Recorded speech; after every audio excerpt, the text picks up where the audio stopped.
everybody, and welcome to the Harder Not Smarter podcast. Our guest today is a former Navy SEAL who started his career right as 9/11 was kicking off. He graduated from the Naval Academy in May of 2001 and was in SEAL training when the World Trade Towers came down, completely changing the trajectory of his military experience. He was also on the sister platoon to the guys on Operation Red Wings, which many of you know today is the lone survivor story. He had the unfortunate duty of having to support the recovery operations of the operators in the downed helicopter and also supporting the rescue of Marcus Luttrell. His experience plagued him with survivor's guilt and led him down the path he's on today as a proponent for mindfulness and mental health, especially among men and veterans. Please welcome the host of the Men Talking Mindfulness podcast, Jon Macaskill. Hey, fellas. Good to be here. Thanks for having me. It's great having you on. I know we've been talking a bunch back and forth, helping each other and just interacting with each other on LinkedIn. So it's great to finally have you on here and getting the deep dive into everything you've been doing. Yeah, well, I'm excited to share what I've been doing, but also hear more about what you guys have been doing. And I love watching the growth for the two of you guys, and then what it is you guys are doing together. So I'm going to learn just as much from you guys on this episode as you are from me. Having other podcast hosts, it's such a great experience. You can just exchange ideas, see how other people operate. Even something as simple for those who are actually watching to see, what are your camera angles? What's your setup, and how do you do all this stuff to make it look and sound good?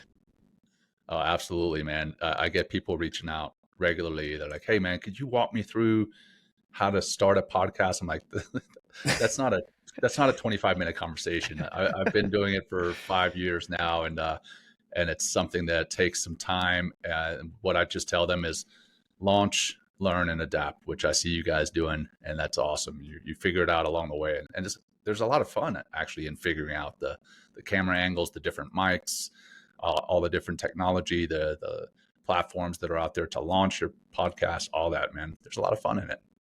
Yeah, that's like someone coming up to you and be like, "Can you teach me how to rebuild a car?" What? You got 30 minutes, go. Where to start?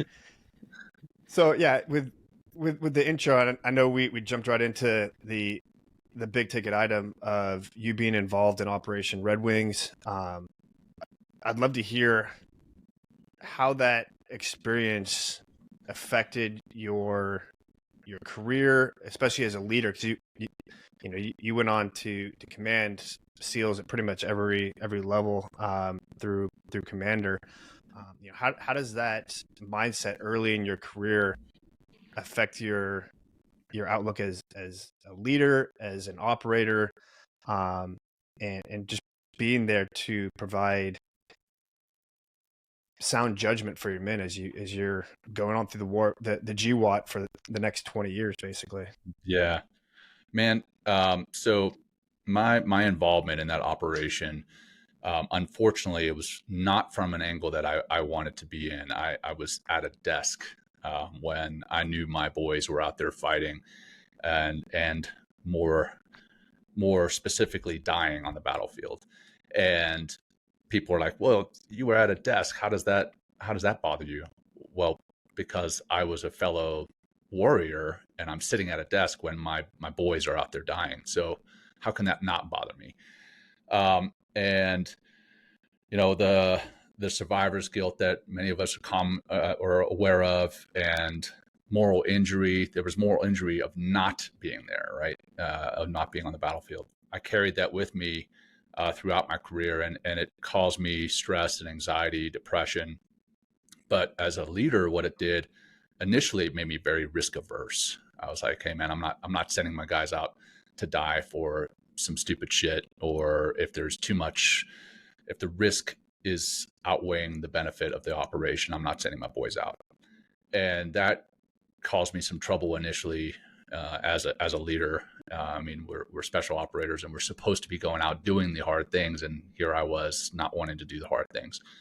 But I got over that and learned that as a leader, you have to accept that you're going to put yourself, and the harder piece is you're going to put your people at risk. So it was a learning journey for sure. As we kind of mentioned before, how fun the learning can be. That wasn't particularly a fun learning journey, but it was an important one for me to get through for my leadership in the SEAL teams, but also just as a human being. On the mental health side, how did that manifest for you after that operation and going through that? Was that, something that you dealt with immediately? Was it years down the line? How did that show up for you? Yeah, I dealt with it immediately, but how I dealt with it varied. I came back from that operation, and I was married to a wonderful woman, since divorced, but married her, or I was married to her, and I came back and tried to explain what I had gone through, and she did the best that she could in relating to me, but she just couldn't. And because of that, I secretly drank. I self-medicated with prescription meds, and that's how I dealt with it initially. And it numbed the pain, but it also numbed any sense of enjoyment, any sense of desire, any sense of fulfillment. And I felt like an empty shell of who I had been before. So after some time, I got to a very dark spot. I started considering very dark options, and I was speaking to a counselor, and he recommended mindfulness and meditation. And this is 2015, so 10 years after the operation. And I laughed in his face, because I was like, mindfulness and meditation, man, that is some hippy dippy woo woo stuff, man. That's not going to help me out. And long story short, I did eventually take him up on it, tried it out, and it did, in fact, change my life for the better, and quite literally saved my life. So that's why I do what I do now, and that's how I handle my challenges. I still I'm not against medication, and there are times when I've been on it, and there's still some medication that I take to address it, but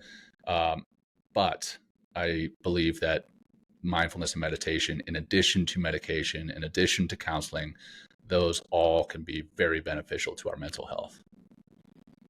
And when did you start opening up about this stuff? I know you're very outspoken on LinkedIn. Like just today, you posted about a conversation you had with one of the operators before they went out on that operation that ultimately was fatal to them. That sticks out like freaking a memory from yesterday, man. I remember very clearly. I'm not going to name names, but he came up to me and he's like, "Hey Mac, I'm scared." And he had never said that before on any of the ops that we had been on. He's like, "I'm scared." And there was a desire for me to be like, freaking suck it up, man. That's what we do. We get paid to be scared. We get paid to do the scary things. But instead, I was like, well, telling him that's not going to help. So that was a lesson in empathy for me, to as a leader, to be empathetic with my people and understand what it is that's causing them fear. But yeah, that operation, if I look at my entire naval career, that operation taught me more about who I am as a person, who I am as a leader, and it definitely gave me some things to overcome. As far as opening up about it, I started opening up, within the community fairly early, openly within social media and everywhere else. It took me a while, and when I first did, I started getting beat up about it, and I'm sure you guys are familiar. Our community is, we're the silent professionals about the details about our operation, but some feel that silent professional mantra should go all the way, and you should never talk about anything that you've done, anything that you've seen, anywhere that you've been. And I just personally disagree with that. Yeah, that they rather bottle it up. And my speaking about it, as much as it is for those that I speak to, it's also a part of my own healing journey to share these stories. It's cathartic for me. So I guess in a weird way, that's a little bit selfish, but I got to do what I got to do to take care of me as well. Well, as we've been building our own community, the Vet Collective community, where we're supporting other veterans as they're getting into their entrepreneurial endeavors. There's been a huge amount of just opening up and communicating about some of the things that these guys have gone through, and some of them they've been holding on to it since the first Gulf War. Some of the veterans that we work with are from that generation, and so they've been holding on to this for almost 30 years now. Yeah. And it wasn't even on the radar to be allowed to talk about this stuff. And so we continuously and constantly get remarks either directly or on a public broadcast on a platform talking about how helpful it's been to have a community of people that they can talk through these things in a safe space, not feel ridicule, persecution, or any negative emotions about it. They like, I can finally talk about these things and move forward. I think it's something that we have to have done. I mean, we were fighting for 20 plus years, and that 20 years degraded our force as a huge force, but it also degraded us as individuals. I mean, we just don't have, as human beings, the mental capacity to do what we did for that amount of time without it affecting us. So we have to start talking through it. I mean, I'm sure you guys remember, Greg, I don't know if you guys do something similar. I'm assuming so, but in the SEAL teams, we had what was called third location decompression, the TLD, and they would fly you back from the deployment. You, rather than going back to Virginia Beach, we would fly to Germany, or we would fly to Ocean City, Maryland, and it's a time to decompress. And one of the first things you do is you meet with a counselor to do the checkup from the neck up. And they're like, so did you see any dead bodies? Did you do this? Did you do that? And of course we don't admit it there. We don't tell them that we're having challenges with what we just did or didn't do, because as an operator, we want to go forward and continue to train and operate. And we fear that if we tell them, hey, I struggle with this deployment, that we're going to get, set aside and not be able to operate. But I think that's changing. The community, I think special operations is leading the way as far as being cutting edge on the mental health side, and being open to getting guys help, getting on the left side of that thing too, as getting proactive. Hey, what can you do to set yourself up to be more resilient, so that when you get knocked down, inevitably you can get back up and feel better about it. Yeah, especially with I always think about like redeployment and how we spend so much money on sustaining wars, but the redeployment process is an absolute joke.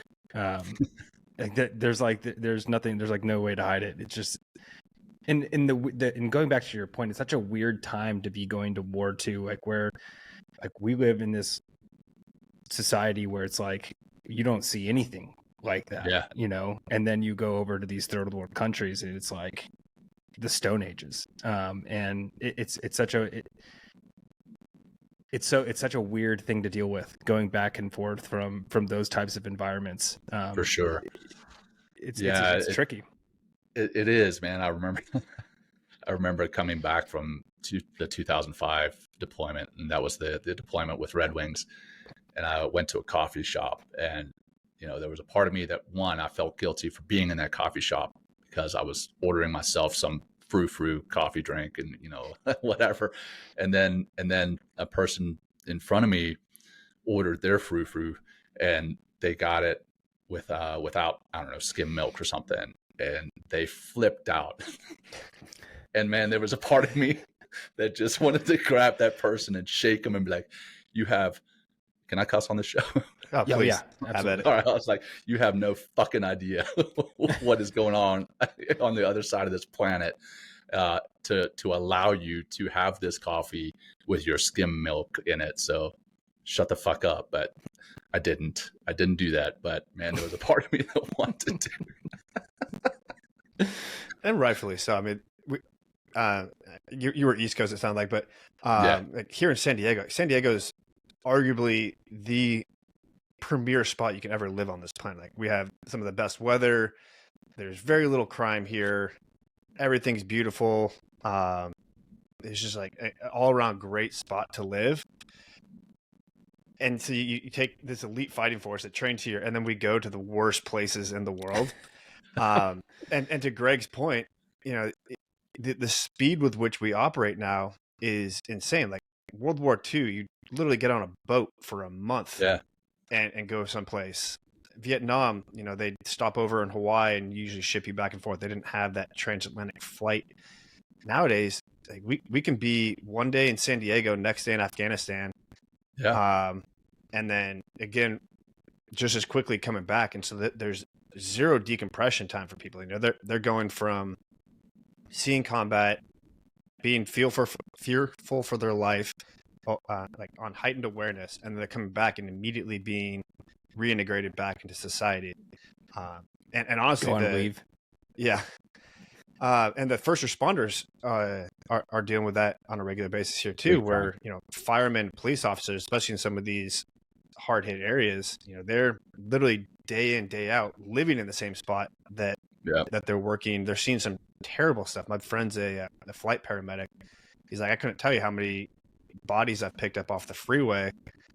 And you fly back home and you go back out the next day, you do it, and there's zero decompression. So you're just constantly in this fight or flight mode. Yeah, man. It's the way that I look at it for first responders is we as special operators, we as military members, as a whole, when we deploy, it's like a switch is flipped on, right? And now we're in go mode. But when we come back, we turn that switch off. Sure, there's training, but we know that we're not, fighting the enemy. Whereas the first responders, they flip that switch on and off multiple times a day. I mean, as a law enforcement officer, you never know what is happening as you're pulling somebody over. You don't know if they've been drinking, if they're high, if they have a weapon. You have no idea. So you're already on edge as you walk up and you knock on that window and you start to talk to them. You have no idea, but you're on edge. And then at the end of the day, you've done that 4, 5, 10, 20 times, and you go home and your kids are yelling at you, and you've got to help the kids do homework, and you've got a spouse that you've got to make some time for. Man, that is just like a piece of metal that is being bent back and forth over and over and over. That piece of metal is going to break, or it's at least going to be damaged, right? So man, those first responders, I have the utmost respect for them. My wife worked as a trauma PA for a year and a half here in Colorado Springs. And she would have young kids come in from, a car wreck or a skiing accident or something traumatic, obviously. And all she could see were our kids on that table. It does some serious emotional trauma. That's what it is. So. Yeah, we were just talking with Christy Myers. She runs Flow Integrative, a ketamine assisted therapy clinic here in San Diego. Yeah. And she spent 29 years in the fire department as a paramedic, as a fireman, in the healthcare space. And she's like, you basically get to the point where your worst case scenario, like as a paramedic, it's multiple fatalities in a rollover car with ejections and stuff like that. Yeah. And now that becomes your new baseline.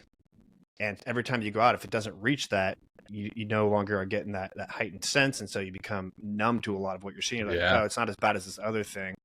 And so you become very callous and disassociated from the stuff you're seeing. Yeah. I mean, from that and then from everything else in society, you're like, I mean, just like that example where I was in the coffee shop, right? And I wanted to throttle that person. That's not normal. Right? I shouldn't be like that. Well, the first responders who are seeing this every day in and out, and they, I don't know, maybe they're hanging out with their spouse, and their spouse tells them that they had a bad day. Well, in their mind, they're like, your day wasn't that bad. You didn't see 12 dead bodies, right? Because I saw that 3 months ago, and that made my day bad, but that made my baseline. That's my baseline. And then everything that you're experiencing, good or bad, you're comparing to that. And it affects you not just on the job, but in your family life, with your friends, with your community. I mean, it is something else, man. And it'll definitely affect your service you're providing too. Like for sure. If you're becoming more callous and someone's complaining about how their leg hurts, maybe they sprained their knee, and you just got off a call where someone lost a limb or something in a car accident, and their response is now going to be, suck it up. This isn't that bad. It's a knee sprain. You're going to get an MRI. You put a brace on it. You'll be good. And so now their interaction with society is diminished, and so the service they're providing is no longer as valuable. That's where my wife got to, man. And she's leaving the healthcare industry because she got to this space. She was working trauma. She had enough of it, then went to go work as a foot and ankle orthopedic PA. And, people were coming in with sprained ankles or whatever. And they were complaining about the smallest things. And she was absolutely callous. And then she noticed that she was being that way and not being the healthcare provider that she could be, because she's, I'm married to her. So of course I'm biased, but she's a wonderful woman and she cares deeply for her patients. But she started to see that she wasn't caring as deeply as she had before. Greg, did you see some of that stuff? I mean, you were in 18 Delta. Yeah, it's a tough system to be in healthcare, right? I mean, I think the world of like all the healthcare workers, but it's you'd hope that there'd be a way to, like, for some of these first responders and stuff, to like give them like a sabbatical or like have a really robust like mental health protocol that they can follow, which I know that, the large majority, if any, do. But when reimbursement for like everything is going down, it's just a difficult space to be in where everything is, it's just counting beans, and that's the people that are making decisions. So I empathize for your wife for sure. That's just a tough industry to be in. Yeah. And society, I think it takes them a while to notice the things that the first responders and veterans, active duty service members are going through. Yes, you hear all the lip service, but when it really comes down to it, it has to be something dramatic, not just traumatic, but dramatic for them to realize, like you were just talking about, having some type of leave or sabbatical for somebody to deal with a mental health challenge. I had a buddy of mine. He's been a buddy of mine since like third grade. He's a law enforcement officer. He ended up involved in a suicide by cop situation and shot one of our classmates' fiancés, killed him. And then he was put on leave, right? Administrative leave for that. But it had to get to that point before he was put on any type of administrative leave or mental health leave. And I think we need to lower the bar on what we can take mental health days for, and that's within the law enforcement, it's within the military community, it's within society as a whole. We are living in a day and age when our mental health is challenged every single day. Everything is moving so fast, and we're getting bombarded with threats, whether that's actual threat or email or social media or traffic. We are living in the red. And we need to do something about it. With your mindfulness training, how do you approach people that you see them, you talk to them, you can recognize pretty early on, like, you're just perpetually stressed, like your cortisol is constantly spiked. You probably have your phone on you all day. You're getting emails, for the average person, not necessarily for a first responder or a service member, but someone that's just a business executive. Like, you have your phone on you all day. You're getting pinged by emails. You're getting phone calls. You have deadlines. You have investors. You have quarterly finances you need to meet. As you're talking to them, how do you approach meeting them where they are, and then getting them to understand how this will help them and actually buy into it? Yeah, well, it's different for different communities. Like the first responder and the veteran community, because I'm cut from the same cloth, I can relate to them. They can relate to me pretty quickly. But when I get into corporate America, I have to sell, if you will, what I'm doing a different way.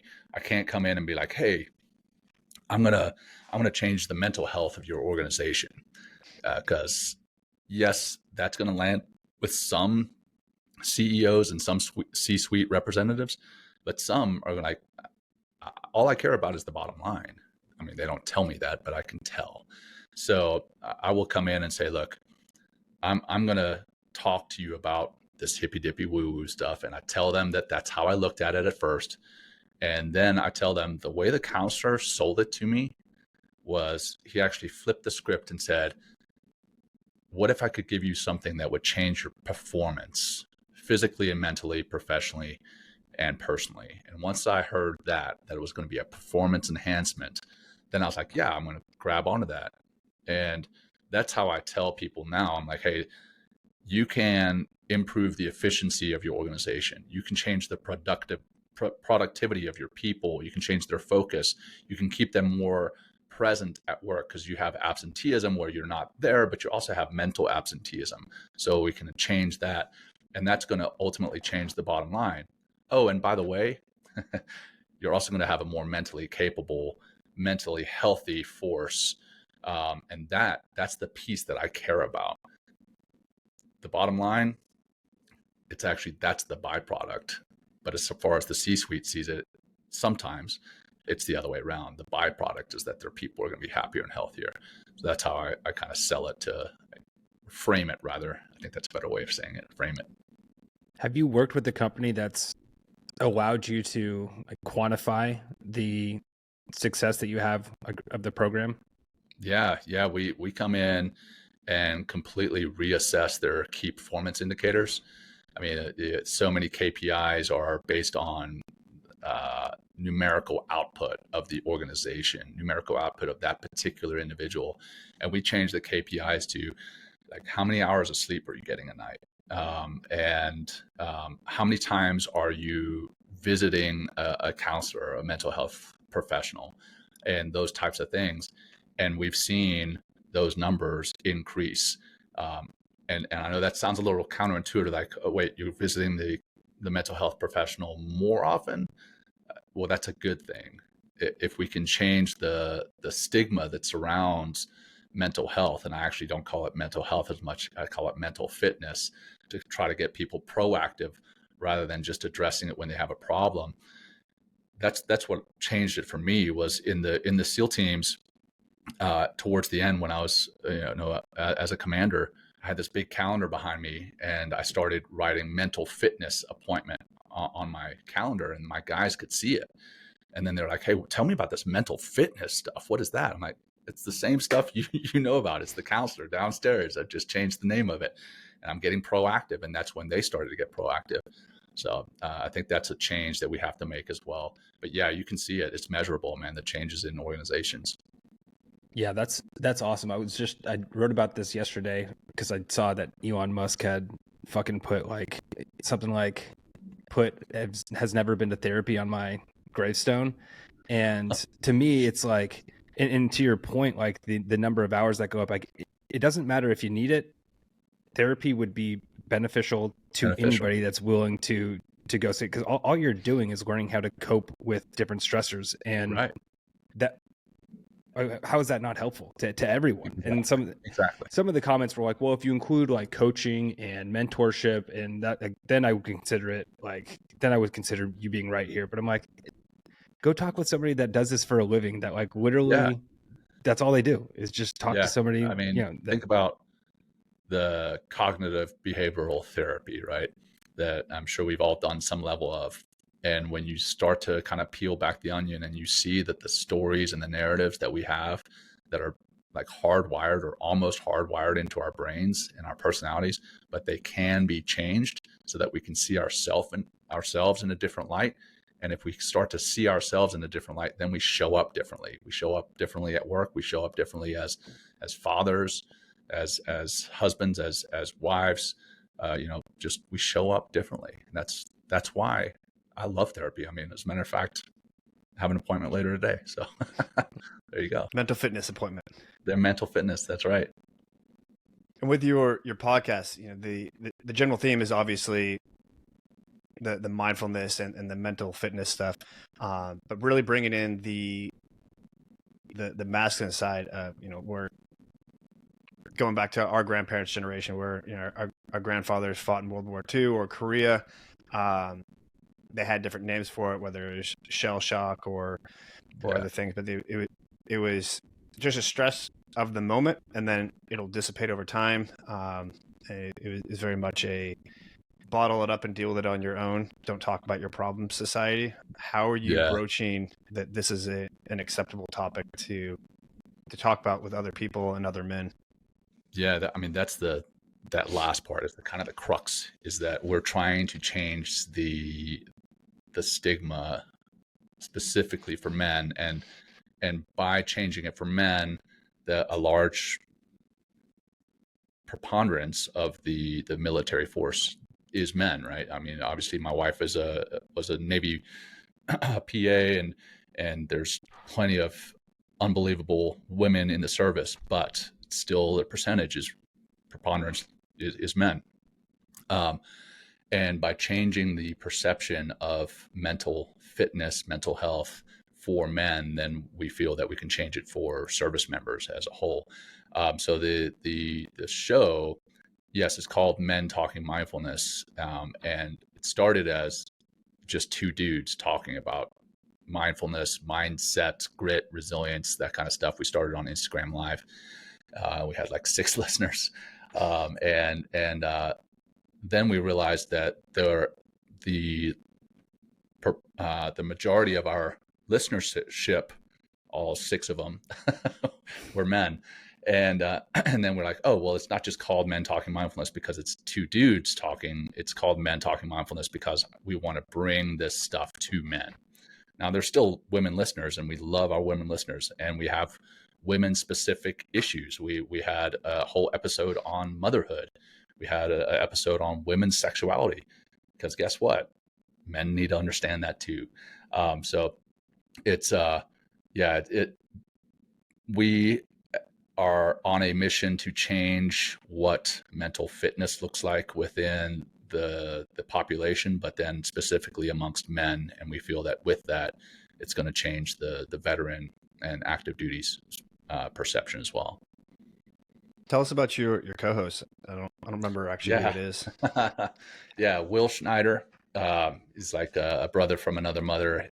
He is a yoga instructor in New York City. In his background, he was a basketball player in his youth. Played a little bit of basketball in college, then got a degree in pharmaceuticals. Then decided that wasn't the space that he wanted to be in, and moved to New York to become an actor, and was stressed trying to learn his scripts and everything else, and was like, hey man, I gotta get into something. So he started getting into yoga, and with yoga that led to mindfulness and meditation. And the 2 of us got hooked up because he had led a retreat down in, I don't know, Panama or something, and this West Point guy that I'm friends with had gone, and he came back just raving about Will. He's like, oh dude, you got to meet this guy. He's a mindfulness and meditation practitioner and teacher as well. And so Will and I would just jump on a call like once a month to talk about mindfulness, meditation, the different healing modalities, our insights, our challenges. And then COVID hit, and we're like, man, it'd be pretty cool if we brought these calls online, because I'm sure other people are having similar revelations or similar challenges. And it kind of launched from there. And how has it been working in a duo? You see all these these top end podcasts, Joe Rogan, the Sean Ryan show. You got Chris Williamson with Modern Wisdom. It's a solo show, so they can control the conversation. How's your experience been? I know Greg and I, we deal with stepping on each other's toes all the time, making sure that, especially because I imagine there's some level of delay between San Diego and the Netherlands as these videos are syncing up. And so, learning to read off each other, feed off the conversation, and keeping different perspectives. No, exactly, man. That's the piece that I love about it is, as much as I said, Will is my brother from another mother, we have enough differences to where one is the yin, one is the yang. And yes, we step on each other. That's part of podcasting. It's part of conversations. And I think it actually makes it more human. But then as much as I love the singular podcasts, because I do listen to a lot of them, you only get one person's personality, you're only going to like hear what questions they would ask. Like some of the questions we'll ask, I never would have thought about them, and vice versa. And I think those are interesting perspectives, interesting answers for our audience to hear. So I actually prefer the podcasts that are two hosts bringing in different angles and stepping on each other is fine, man. It's part of the humanity. I love it. It's fun. Especially when you get some good banter going. That's why exactly. It's so much fun having an Army guy with a former Navy/Marine. Sorry, Air Force, Coast Guard. We'll bring you on one day. We had Atlas on for an episode. Yeah, we hit our quota for the year. Yeah, he was enough personality for the Air Force combined. That's true. That's true. That guy's a crack up. Actually, he sent me a bottle of Irish whiskey from his grandfather's clan, and the video he sent me is absolutely hilarious. It's basically like nice. A bunch of pirates and degenerates that were this family clan. There's like we were kings, we fought kings, and all these other stuff. I'll have to put it on when I post about the bottle, because like, this is Irish personality to a T. Actually, no, it's Scottish. Sorry, it's Scottish. My apology, Atlas. Oh man, so all those gingers, you're the same. I had a feeling you were going to go there, and it was supposed to be Scottish. And all I can think, so my heritage is Scottish, Macaskill, as you probably guess, and specifically from the MacLeod clan. And my ex-wife was also from the MacLeod clan, so there's a lot of joking that I, incestuous. But anyway, all I can think of when current wife or ex-wife? No, ex-wife. Yeah. So all I can think of when somebody confuses Scottish or Irish is, maybe I'm dating myself. You guys may not get this, but an old SNL skit when the guy was like, "If it's not Scottish, it's crap." And the guy would come in, some of the people would come into the store looking for Irish stuff. And as soon as he found out they were looking for Irish stuff, he would kick them out of the store and ban them for life. It's like the soup Nazi from Seinfeld. From Seinfeld. No soup for you. But going back to the podcast, I know you mentioned early that you had like 6 listeners when you first got started. You've been doing this for how many years now? Yeah, so I ran a podcast for a nonprofit called Veterans Path. They've since gone under, but I ran a podcast for them, and then I started doing the Men Talking Mindfulness podcast. So all in all, about 5.5 years podcasting, coming up on 4 years next month with Men Talking Mindfulness. That's a significant amount of time, and I know you guys have had a huge impact on the population, especially the special operations, the veteran community. I mean, your LinkedIn profile as a metric speaks volumes to that. You just hit 90,000 plus followers on there.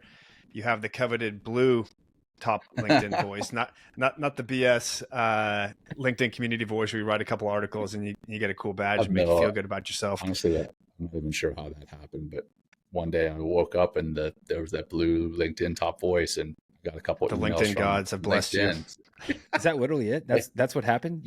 I woke up one morning. There was an article about 10 different military members who had gotten the LinkedIn top voice thing, and I have no idea how that happened. And then they emailed me and like, "Congratulations, you have LinkedIn top voice, and we're going to gift you LinkedIn Premium for the next 3 years or whatever." It runs out in October, so pretty good deal. Yeah, you're gonna ask for an extension. I should.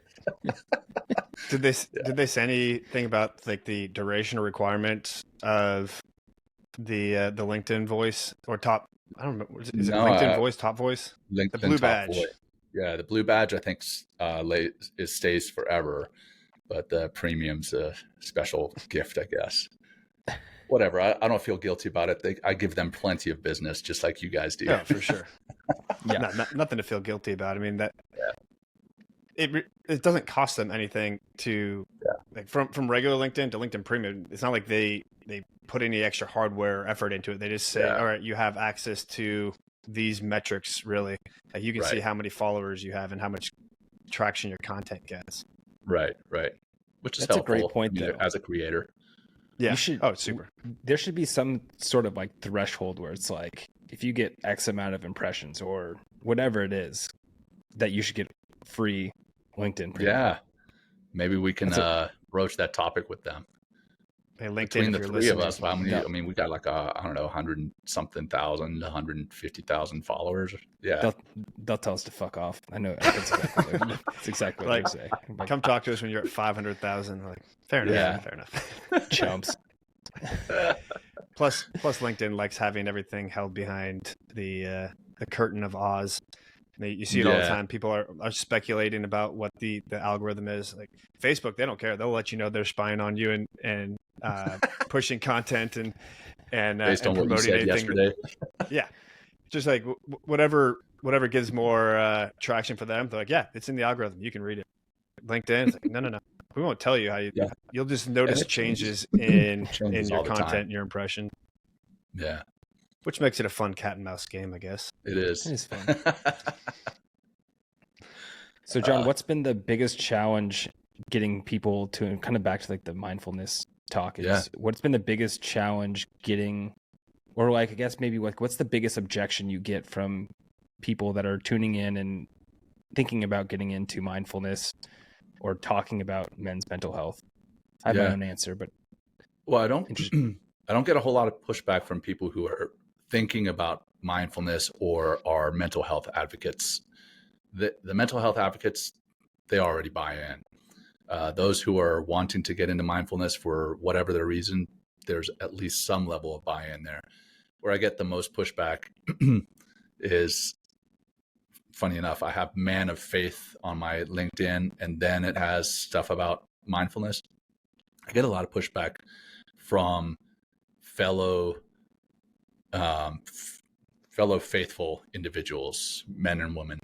And they're like, how can you practice this Eastern mysticism and be a man of faith? They seem to be in contradiction to one another. And what I tell them is that mindfulness has actually strengthened my walk in faith. And not to get too much into detail, but if I am speaking to who I believe is my higher being, who for me is God and Jesus Christ, if I'm speaking to them, that's through prayer, and I believe they speak to me through what I read in the Bible. And if my mind is on what I screwed up yesterday at work or what I might screw up later today at work, I'm not gonna be listening, nor am I gonna be speaking in the right mindset. So I feel that mindfulness and meditation has actually cleared my mind, cleared my heart to be more open to my walk of faith. That's probably not the road that you wanted me to go down, but that's where I get the most pushback. No, that's super interesting. I would have never guessed that. Yeah, it's weird that people have that stark line in the sand of, if it's meditation, it's Eastern, but if it's prayer, it's Western religion. It's like, it's the same thing. It's just a different word for it. Like when you're praying on something, you're thinking about it and contemplating and working it through. Like, that's what monks did for you, other than making a whole lot of beer. They sat around and essentially meditated. Probably meditated on how to make better beer too. But they would sit around quietly thinking about things, contemplating passages from the Bible, whatever it is. It's no different than meditation.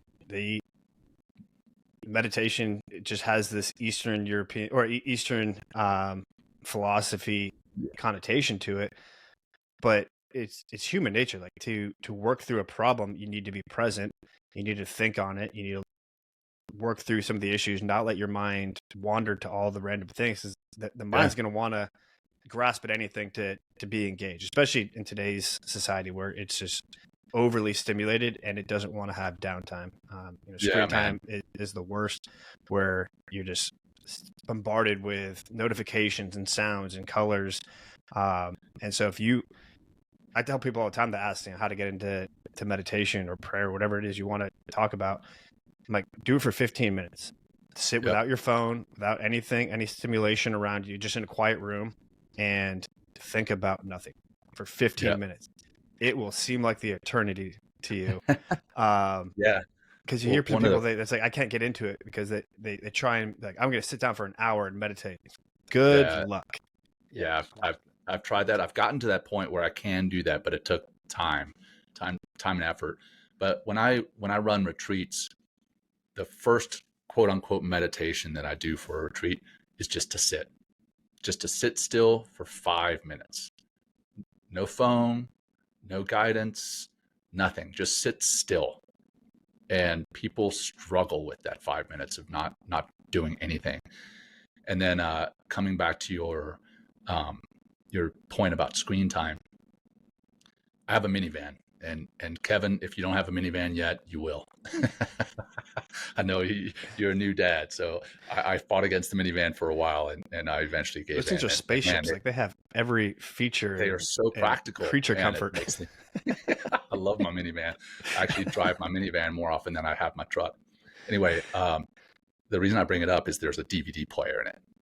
And I have young kids, a 6-year-old, a 5-year-old, and a 2-year-old.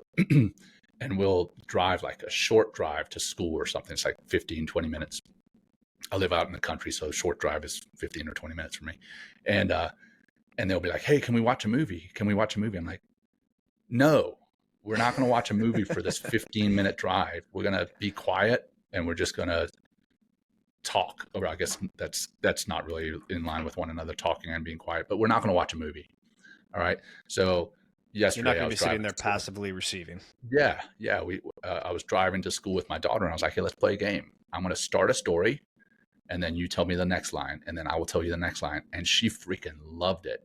And when she came home, she was like, I want to play that game that we played in the drive. I was like, yes, that's where we want to get to, because just watching a movie, don't get me wrong, I will put a movie in front of the kids if I absolutely need to. And sometimes I need to. Sometimes I need to get some work done. I'm not against screen time, but there are times when it's absolutely not necessary. And we as a society, I'm thinking you guys are millennials. I'm a freaking old dude. I'm Gen X, and the screen time is bad for us. Think about how much worse it's going to be for Gen Z and now the next generation after that. I think they're calling them Gen AI, which is just crazy to think about. Makes sense. But man, it is an epidemic that causes us stress all the time, and we never sit and do nothing. And to sit and do nothing, like you mentioned, Kevin, for 15 minutes, for a lot of people, that seems like an eternity. No, I'm right there. I actually had to cancel a call a couple days ago because we did a podcast in the morning, then we did our webinar immediately after that. Then I went to jiu-jitsu. Then I came back and had a call with a potential podcast guest that ran on for an hour because this guy is absolutely awesome and has the coolest story ever. Was that me? I don't remember talking to you. I already had you scheduled. I was like, we already know this story's gonna be good. But this guy was just an introduction from someone. They're like, you need to talk to this guy, Daniel Stinson. If you want to look him up, he's a crazy ass story. He was involved with evacuating 15,000 of the Afghanis as we were doing the pullout. Wow. But it's just his whole story is incredible. Going from biker gang to Marine Corps to other government agencies, and then being involved with this stuff. And so at the end of that, I'm like, I've done 3 hour plus long conversations plus jiu-jitsu. I'm like, I'm tapped out. Oh yeah. And I reached out to the guy. I'm like, hey man, I've got nothing left. I've got a 2-month-old at home. I've just done all these things. I have nothing to give you. It's not going to be a worthwhile conveation. Let's reschedule Good this. for you, man. And he was like, dude, I totally get it. I appreciate it. At the end of the day, I'm fine finding another time. Yeah. But yeah, like if you're just constantly bombarding yourself with information or thinking and working through problems and being overly focused, you're gonna burn yourself out no matter what it is you do. Sure. Plus, you're gonna be spiking your cortisol. You're gonna be driving health issues. One of the biggest issues plaguing Americans these days is adrenal fatigue, between the amount of caffeine, the lack of sleep, and the amount of stress we have in our lives. It's just no one has any adrenaline left. Yeah, which is why we do all this weird shit to get some kind of reaction from each other. That's why melatonin has become such a a hot thing to sell. You walk into a Walgreens, and what used to be 1 or 2 bottles of melatonin, there's like 55 different types of melatonin that you can take, because which is we all the are same all, stuff that your body naturally produces it. You're yeah, just adding more. yeah, exactly. And a lot of us, a lot of us would do better without it if we just relaxed before going to sleep. Shoot, I forgot there was some other thing that I was going to mention about the. Oh yeah, so another thing with regards to the sitting in front of the screens, I've talked to several, Fortune 100, Fortune 50 companies, and when I speak to the audience, I ask, how many of you sit behind a computer all day? And 95% of the hands go up. I'm like, how many of you take breaks in between those calls? And like all the hands go down.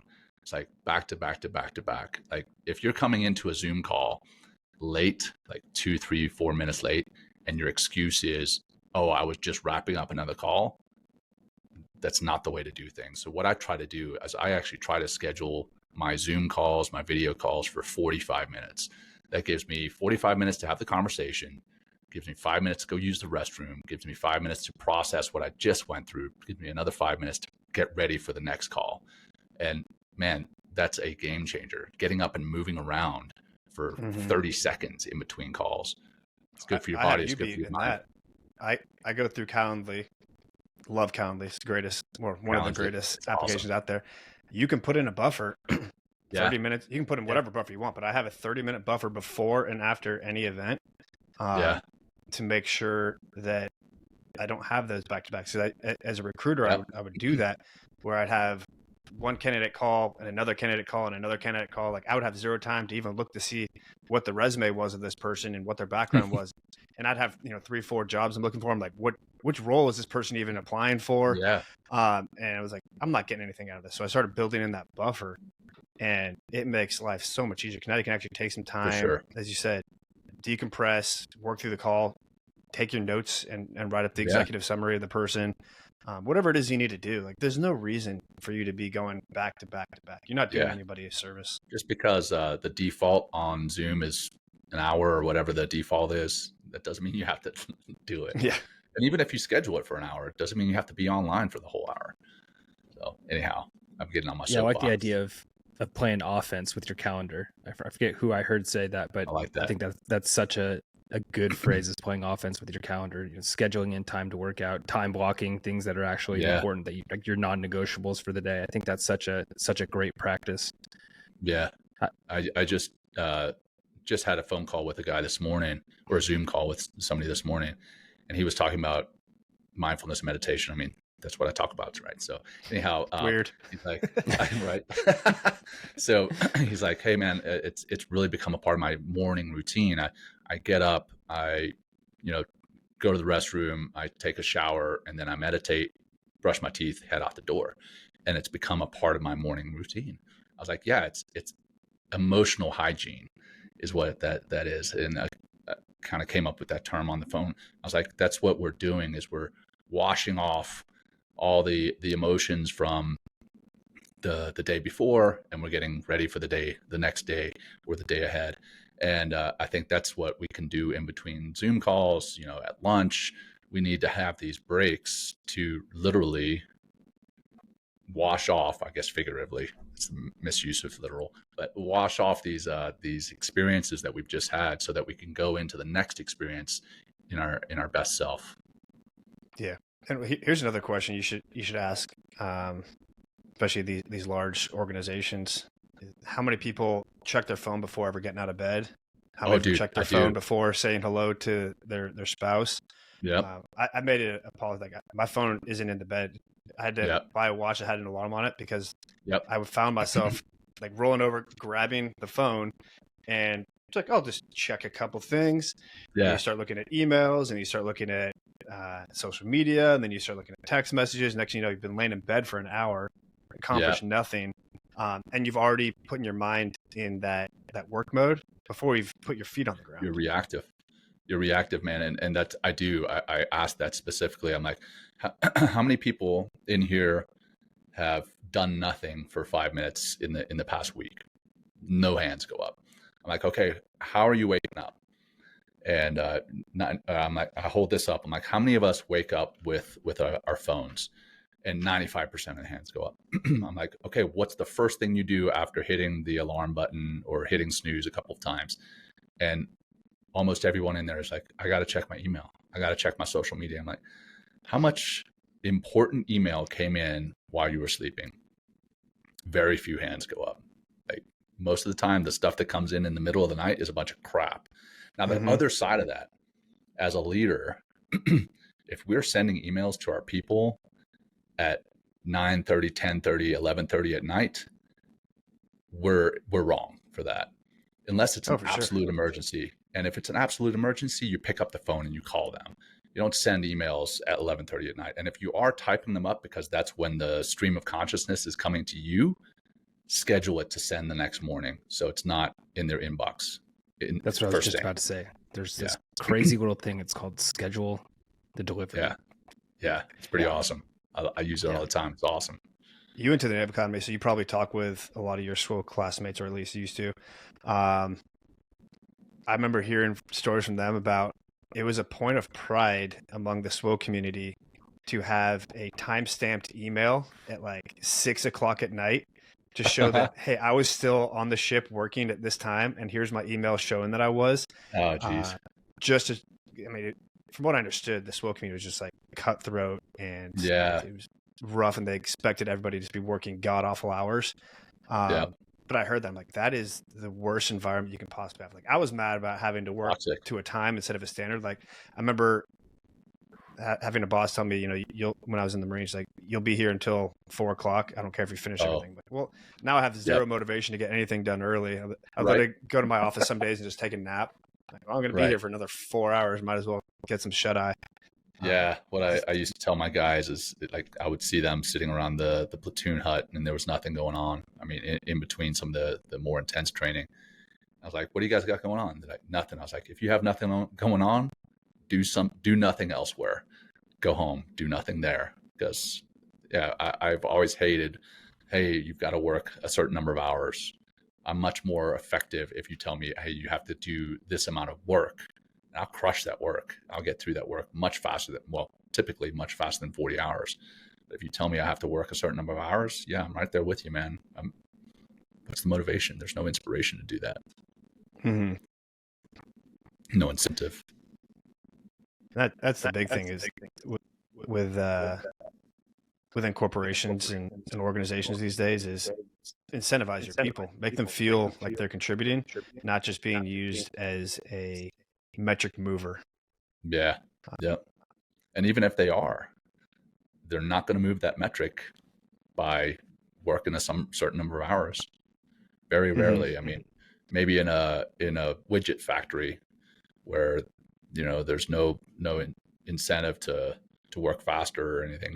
They're just working on an assembly line or something. Then 40 hours or whatever, that makes sense. But when that's what I just talked about this morning.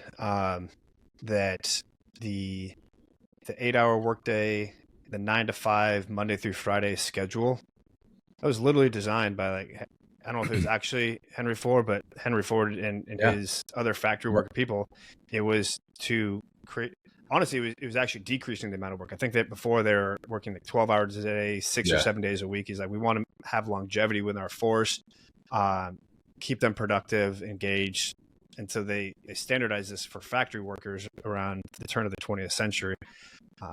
And we've just taken it as gospel that, the 40-hour work week, Monday through Friday, that's just the most optimized work schedule you can possibly have. And so people hold themselves to this completely arbitrary standard of working. And like my cousin, she was out skiing on a Monday. She runs her own recruiting agency. She's doing very well for herself, but she was basically guilted by other people she works with for not working on a Monday because the snow was good. Like, she's doing just fine. By all standards, she's doing incredibly well. But even in her own head, she has it that, maybe I should have been working. Maybe I should have been pushing the needle forward. But it's just this societal standard that we've created, and now we're holding ourselves to it without any real justification why. What cracks me up is is the connection between that 40-hour work week and being full time, and you only get benefits if you're full time. You're like, so if I work 39 hours a week, I don't get the benefits. But if I work 40, why am I going to work faster? Why am I going to work harder?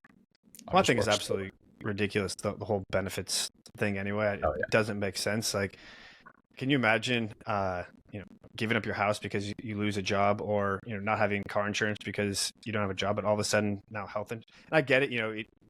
It is a benefit to now pool all these resources together. You can get a better deal. But it just seems so weird that people are like, oh, I need to get a job immediately because my health benefits are tied to this, and I can't afford the default version, especially in California, Cobra, whatever it's called, the default health insurance without this job. And so I need to have a job, and I hate this job, so I'm going to stay here because my kids need braces, and not make smart decisions because of non-compensation reasons. Right. Yeah. Yeah. It's a broken system. Maybe the three of us can figure out something better. Oh, fuck no. I don't want anything to do with that. I want nothing to do with the healthcare system. We are not solving that problem. Let's move on. Nor do I want to. Yeah. Oh, God. I just wanted to vent for a second because I think it's stupid. No, I hear you. I wish that everybody didn't have to worry about that. But that's like, I don't know. For me, that's like, tell me to go to run for president or something like that. Like, that is just a job that, like, I have. If you're smart, you want nothing to do with. Like, oh my gosh, yeah. People have told me not that I should run for president, but people are like, hey, you should get into politics. I'm like, no. I want nothing to do with all that. To take a line from my not so subtle Marine friend, he's like, I'd rather teabag a paper shredder. There's a mental picture for you. I want that snippet to go on social media. It'll be one of our T-shirts. We're coming up with our swag. Nice. We have stupid hurts. I'd rather teabag a paper shredder. What else? We'll come up with some other ones. Jack Shack. Oh yeah, Jack. Well, contributed by Harder Not Smarter to that coffee line. Yeah, love it. And with your speaking engagements, to get off teabag and paper shredders, how did you come up with, or not come up with? How did you stumble into the speaking space? Most people I talk to, they're like, I didn't try to get into speaking. The opportunity came up, and it just worked out really well. And I enjoy that interaction with people. Yeah, I mean, I think as a leader, you stand up in front of people and you speak a lot, and then even more so as an officer in the military, and you're standing up in front of your platoon, you're standing up in front of your troop, yada yada. It gets more and more, and you get better and better at it. I think I've always enjoyed standing up in front of a group and inspiring them. Not that I always inspired my platoon or anything, but I enjoy inspiring them. And then when I went to this program called Tuck Next Step, you guys are probably familiar with it, or familiar with some guys who've gone. It's a crash course on business for transitioning service members and transitioning elite athletes. So a lot of Olympians are in there. And at first glance, you're like, what do we have in common? Well, dig a little deeper. We've all been devoting our lives to basically one mission for a while. And now we're going to have to reinvent ourselves as we transition from the military, or as we transition from being these elite athletes. And this program is 10 days long. It's at Tuck Business School, which is the business school at Dartmouth. And it's amazing. But people were asking me, so what do you want to do? And I was like, well, I want to teach mindfulness and meditation. They're like, well, there's probably not a whole lot of money in that. And they're right. There's not a whole lot of money in just teaching mindfulness and meditation. But they're like, but you could start by speaking about it and telling your stories and how you got into it.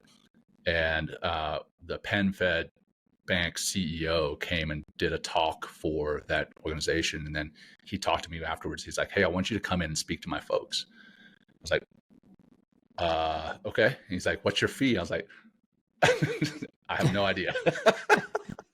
And so he paid me a certain fee, and he's like, okay, you could definitely make this, and you could ramp it up from here. And so, yeah, I kind of fell into it. and man, I enjoy it. I enjoy the hell out of it. It's awesome. Traveling is fun, but more importantly, getting in front of an audience and seeing when they first see my name and they see Frogman Mindfulness, the word mindfulness on the screen, they're like, oh God, why am I here? But then by the end, they come up and they're asking me questions. I'm like, yes, all right, I got through to them.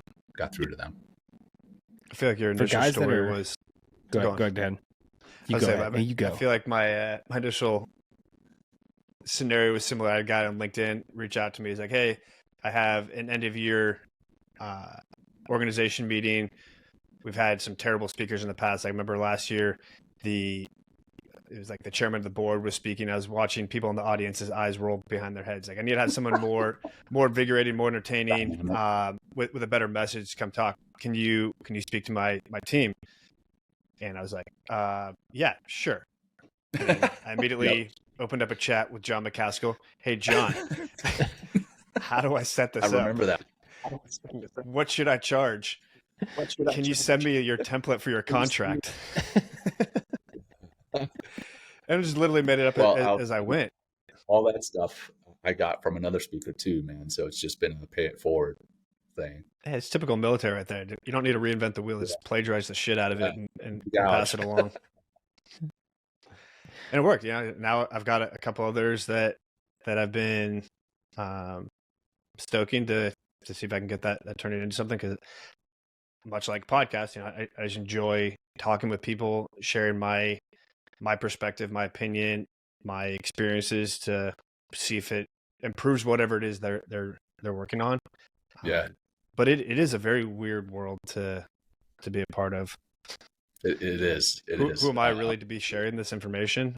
But apparently they want to hear from it, and I'm happy to go over there and you're more share qualified than you give yourself credit for, man. That's what I had somebody tell me for. I was like, man, how can I possibly charge that much for 1 hour of speaking? And they're like, they're not paying you for the 1 hour. They're paying you for the 26 years of experience. So that's when I felt better. Yeah. My question was going to be, what's like the biggest, if you had somebody coming to you, or like what with your conversation with Kevin, for instance, what did you coach him up on? What was your main advice for anybody looking to get into speaking? Yeah, well, I think the biggest piece is that it helps to have some type of advertising collateral. And it's kind of like the old adage, which, the chicken or the egg, or how do I get a credit card if I can't establish credit, that kind of thing. Well, how do I get speaking collateral if I'm not speaking? So I did a few gigs after that PenFed gig where the president was like, oh yeah, you could make this amount of money. I went and offered to do it for that amount of money, and people were like, oh, can I get your speaker reel? Can I get your speaker page? Do you have a website? And I was like, oh, I don't have any of that. Like, well, then you can't charge that. And I was like, okay. So I did a few gigs for free, and I did a few gigs for very little money, with the idea that I was going to have a photographer or videographer there in the crowd videoing me, taking pictures. And that gave me some marketing collateral. And once I had the marketing collateral, then I could charge more. And then once I could charge more, then I could get better marketing collateral. So my digital assets have improved as my speaking has gotten better, and my fee has gone up with that. So yeah, I think that's a key is start small, start cheap, but try to get something out of the cheap speaking engagements too. Did your collateral have you speaking in front of an audience? Could somebody conceivably get a decent videographer to video them doing a speech? I may or may not have done that. My first speaker reel, I had the guy, he came and videoed me, and the crowd was not what I had anticipated it being. So we got a little bit of footage from there. And then he's out over in Topeka, Kansas. And I'm in Colorado Springs, and I drove over to Topeka, and he rented a theater for the day.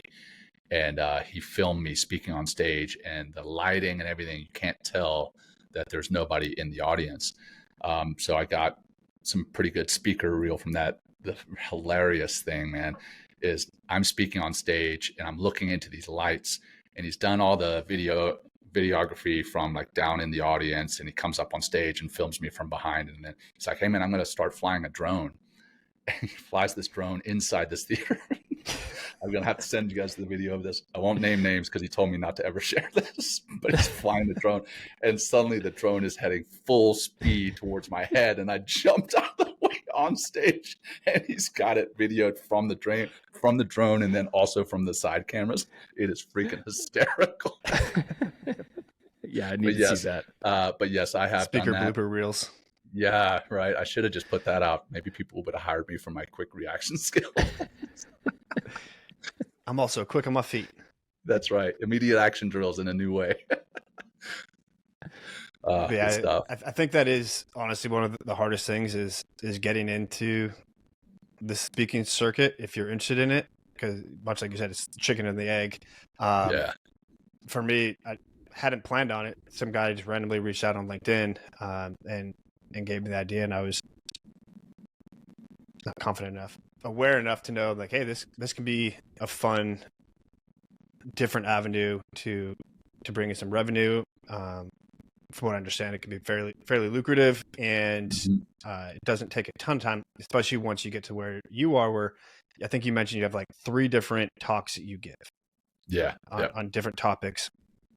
And so you already have them built, you know, the topic, and it's not like it's a super metric based thing. Like these are all your life experiences. So right. The stories are already in your head. You're not trying to memorize something new, memorize a speech or a script. So it can be much more natural from the beginning, but as you give the same ones over and over again, and you refine them, obviously. Sure. But now the prep time that goes into it significantly diminished. You become very skilled in delivering those speeches, and it comes off incredibly professional. And so the front load work is significant, but then it tapers off a lot. And then, for sure, man.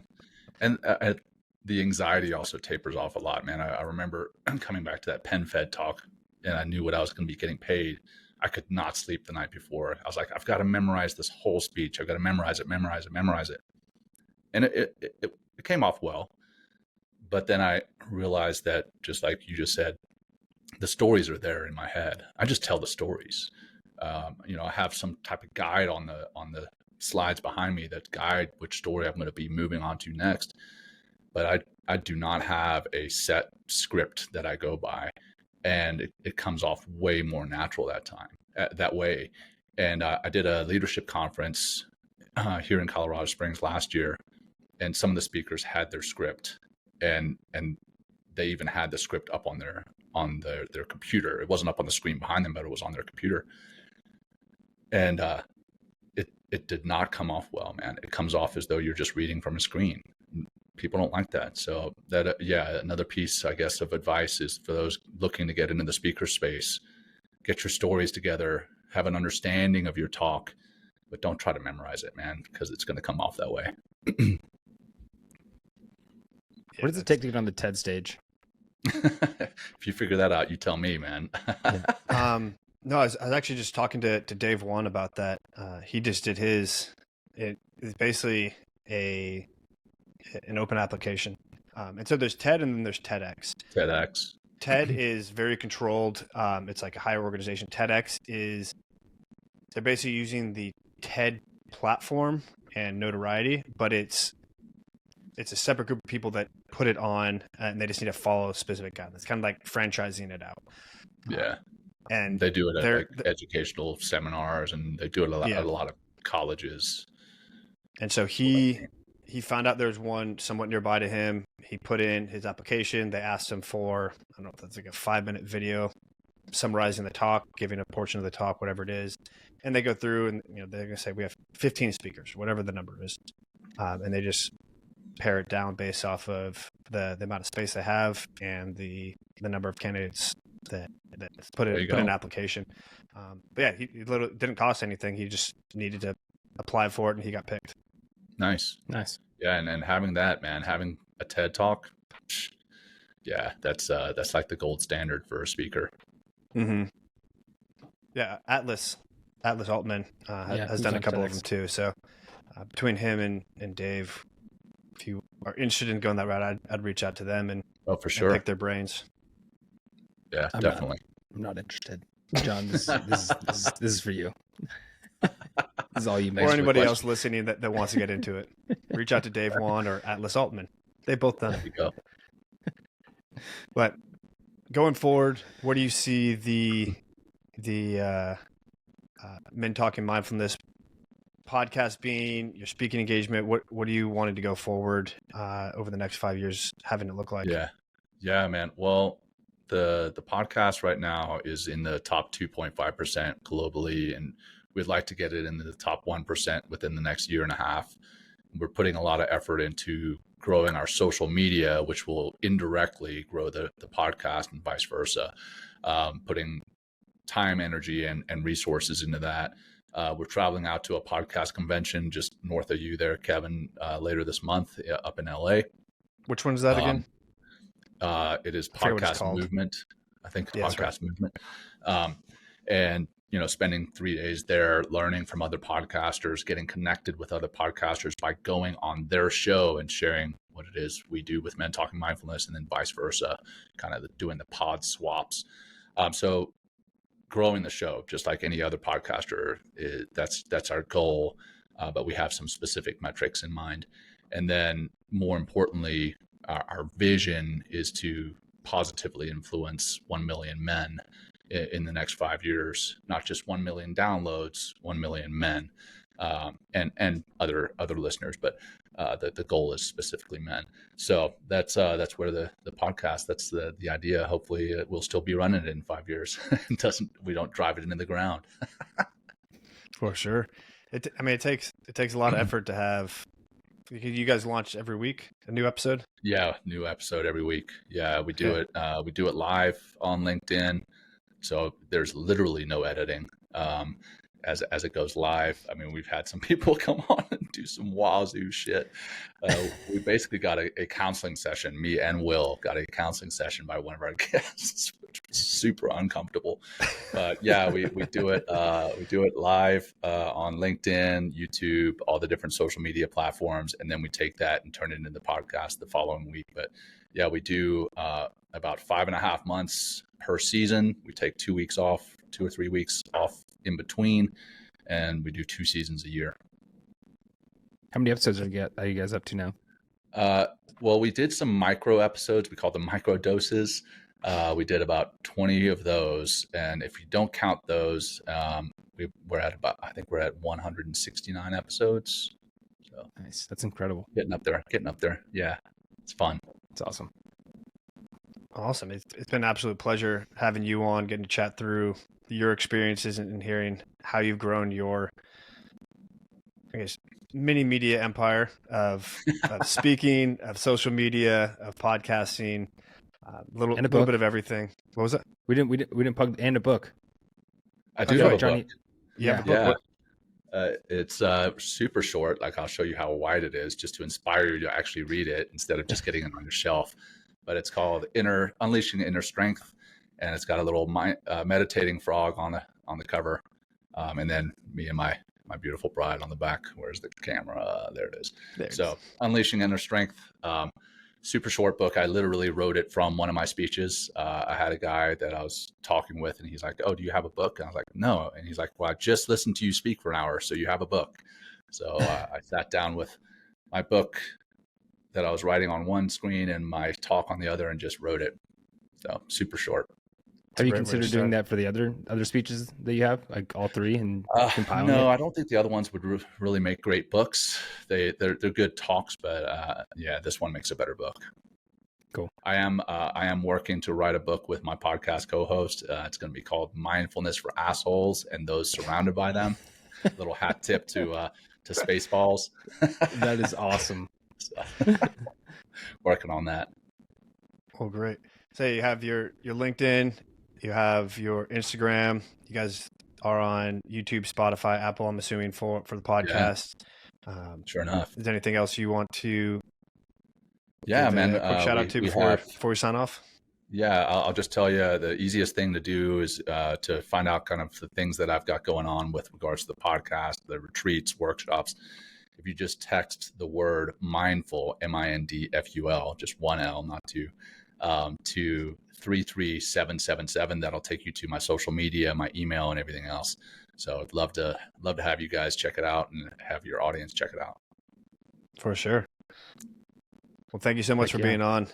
Pleasure looking being forward here, to guys. talking Thanks with you for more having in the me. future. Indeed. Thanks, John. Guys.